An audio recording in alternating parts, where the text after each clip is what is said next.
محبت کے ساتھ اور پیار کے ساتھ دین کی طرف لانے کی کوشش کریں. اللہ تعالیٰ نے ان چند نوجوانوں کو رہتی دنیا تک کے لیے قرآن کا حصہ بنا دیا کہ جب جب قرآن پڑھا جائے گا ان کے اعمال میں، ان کی نیکیوں میں اضافہ ہوتا جائے گا.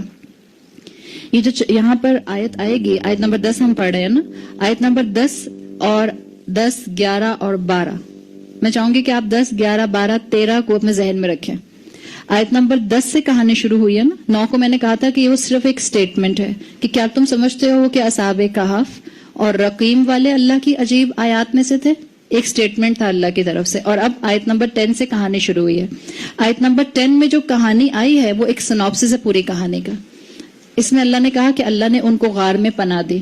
آیت نمبر 11 میں آئے گا اللہ نے ان کو سلا دیا. آیت نمبر 12 میں آئے گا اللہ نے ان کو میراکلسلی دوبارہ اپنی نیند سے اٹھایا. اور آیت نمبر 13 میں آئے گا 11، 12، 10، 11، 12، 13 میں آئے گا کہ اللہ تعالیٰ یہ کہانی تمہیں بتا کیوں رہے ہیں. This is end of the story. اس کے بعد پھر ڈیٹیل آئی ہے، اور جو ڈیٹیل آئی ہے اس کی اور خوبصورتی ہے، اس کو انشاءاللہ ابھی دیکھیں گے. یہاں یہ بلٹ پوائنٹس میں بات آ گئی. تو اللہ نے فرمایا آیت نمبر 10 میں اذ اول الفتیۃ الی الکہف، تو ان نوجوانوں نے غار میں جب پناہ لی، فقالوا، تو انہوں نے کہا. عربی زبان میں یہ آپ فا کئی دفعہ پڑھتی ہیں. جیسے ایک فریز ہم سب مسلمان، اگر ہمیں عربی زبان نہیں بھی آتی تو ایک فریز ہم سب کو آتا ہے، کن. اللہ نے کہا، حکم دیا کن، تو کیا ہوا؟ فیکون، تو وہ ہو گیا. یہ فیکون میں فا وہی والا ہے، صحیح، جو یہاں فقالوا آ رہا ہے. کیا بتا رہا ہے یہ فا؟ کہ جیسے ہی اللہ تعالیٰ نے ان کو ایک اسپیسیفائڈ جگہ بتا دی کہ بھئی یہ غار، ذرا ان کو محسوس ہوا کہ یہ پروٹیکشن والا لگ رہا ہے، اور انہوں نے کہا کہ اچھا ہم یہیں پر چھپ جاتے ہیں. تو چھپنے کے فوراً بعد فقالو، انہوں نے دعا کی. یہ فا آتا ہے فوراً کے لیے، فا فوراً کے لیے. اللہ حکم دیتا ہے کن، ہو جاؤ، فیکون، تو فوراً وہ ہو جاتا ہے. صحیح. جہاں پر بھی آپ کو قرآن میں یہ فا ملے گا، یہ فا کیا بتائے گا؟ انسٹنٹینیسلی، کسی کام کا فوراً ہو جانا. جیسے ہی ان کو کمفرٹیبل جگہ ملی اپنے چھپنے کے لیے، انہوں نے جو پہلا کام کیا وہ کیا فقالو ربنا، انہوں نے دعا کی اللہ تعالیٰ سے. فقالو، انہوں نے کہا، ربنا، اے ہمارے رب، آتنا، تو ہمیں دے، من لدنک رحمتن، خاص اپنے پاس سے، اسپیسیفکلی اپنے پاس سے رحمت، وہیئ لنا من امرنا رشدا، اور اللہ ہمارے معاملات کو اسٹریٹ کرنے کے لیے، صحیح کرنے کے لیے سامان مہیا کر، ہمیں کامیابی کا سامان دے. آپ جو بھی اس کا ترجمہ کرنا چاہیں یا جو آپ کے ترجموں میں لکھا ہے آپ اس کو فالو کر سکتی ہیں. ہیئ لنا آتا ہے اللہ ہمیں مینز دے کہ ہم ہدایت پر قائم رہ سکیں. اسی لیے ہمیں رسول اللہ صلی اللہ علیہ وسلم نے سکھایا ہے کہ جو آپ کی حدیث کا مفہوم آتا ہے کہ مومن اپنے لیے کبھی آزمائش نہیں مانگتا. یہ اپنے لیے آزمائش کا نہ مانگنا، یہ بھی ہدایت کا سامان کرنا ہی ہے. اس لیے کہ یاد رکھیں، انسان جو ہے وہ جب اس کے اوپر مشکلات دنیا کی آتی ہیں، بہت تیزی سے اس کا ایمان اس کے ہاتھ سے چھوٹنے بھی لگ جاتا ہے بعض اوقات. تو یہاں یہ جو الفاظ آئے، وَحَيِّ لَنَا مِنْ أَمْرِنَا رَشَدًا، اللہ ہمیں مینز دے ایسے، اللہ ہمیں ریسورسز دے ایسے کہ ہم ہدایت پر قائم رہ سکیں. اور یاد رکھیں جو دنیا ہے یہ کرپشن اور مسائل سے بھری ہوئی ہے. یہ دنیا جو ہے یہ گلیمر اور گلٹر سے بھری ہوئی ہے، اور اس سارے حالات میں اس دنیا کے اندر اللہ سے ہدایت مانگتے رہنا یہ سب سے اہم چیز ہے کہ اللہ ہماری نعمتیں ہمارے لیے آزمائش کا ذریعہ نہ بنے، اللہ ہماری نعمتیں ہمارے لیے ہدایت کا ذریعہ بن جائیں.